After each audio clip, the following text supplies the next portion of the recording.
The speed and the scale of the regression and oppression of women's rights in Afghanistan since the Taliban seized power almost beggars belief. Almost overnight, women were excluded from the public sphere, and as the months and now years have gone by, those exclusions have become harsher and even more restrictive. UNESCO estimates that around 80% of school-age Afghan girls, nearly 2.5 million, are now out of school. And as we heard at the film screening, the true number might be even higher.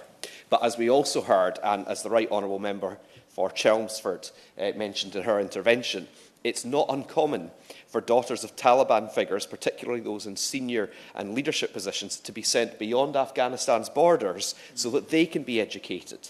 And what that demonstrates is not just an astonishing hypocrisy, but also how thin the alleged ideology and religious conviction of the Taliban is, because the Taliban's actions are not about enforcing particular religious convictions. They're about enforcing an ideology of power and subservience, and that has no real grounding in the teaching of Islam or any other major world religion. But if we want to look at the value of education, we need only to look towards Hillhead High School in Glasgow North, where the school's Feminism Club, facilitated by the modern studies teacher Miss Thompson, wrote to me recently expressing their solidarity with the women of Afghanistan and their outrage at the oppression and denial of basic human rights. In their letter to me, they said, quote, "The Taliban's regime is hurting everyone in the country, but disproportionately it is women who are suffering.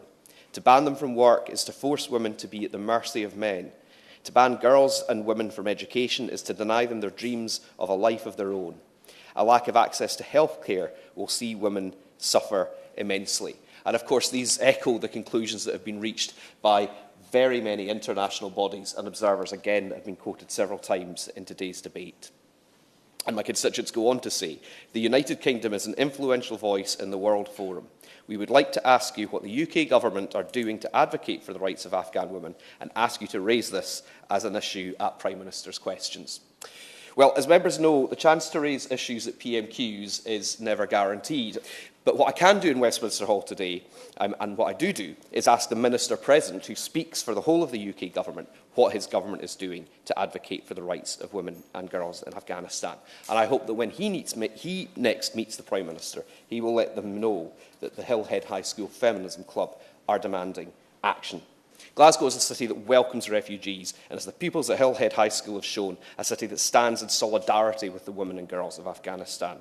As today's debate has shown, there is a cross-party consensus that action is needed and the government can do better. And we speak both with the voices of our constituents and on behalf of the testimony we have heard directly from Afghanistan at events like those organised by the All-Party Group. So we will need more than words now from the Minister. We will need action. Thank you. Hear, hear, hear.